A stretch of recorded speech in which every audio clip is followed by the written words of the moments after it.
আজকে মুসলমানের নওজোয়ান ভাই, মুসলমানের মা বোন, কিশোরী যুবতী নারী, সবার জন্য কথা এটা, আমার জন্য। আজ আমাদের সবচেয়ে বেশি গুনাহ আমাদের নজরের গুনাহ।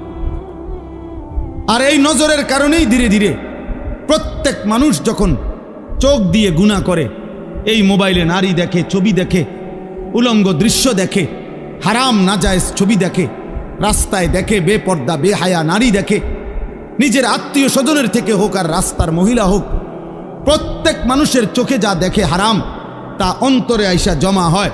আর অন্তর থেকে ধীরে ধীরে পরিকল্পনা, প্ল্যান, প্রোগ্রাম বাড়াইতে বাড়াইতে বাড়াইতে বাড়াইতে একসময় লজ্জাস্থানের দ্বারাও জিনা এবং ব্যভিচারের গুনাহ হয়েছে।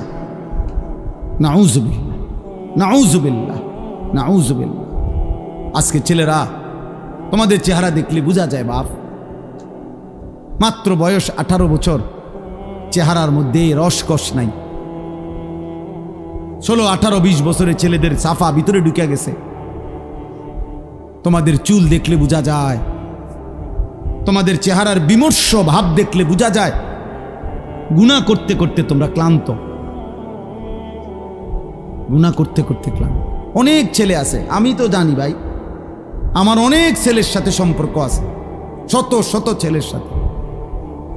ওরা নিজেরাও বলছে, হুজুর মাঝে মাঝে গুনাহ করতে করতে ক্লান্তি, অর্থাৎ মোবাইল দেখতে দেখতে আর ভাল লাগে না, তো এমনি হাত টানা দিয়া মানে শুধু শুধু টানতেছে, মানে আর ভাল লাগতেছে না, ও কি করবে? আহা, তার জবান দিয়া তো আল্লাহর নাফরমানের শয়তান তারে এমন মোহর মারিয়া দিছে, 2, 4, 10 ঘন্টাতে তো এই নাফরমান মোবাইলের এই দৃশ্যগুলো ছাড়া, মোবাইলের আর বন্ধুদের আড্ডা ছাড়া একটা বার তার মুখ দিয়ে আল্লাহ এই শব্দটাও বাইর হয় না।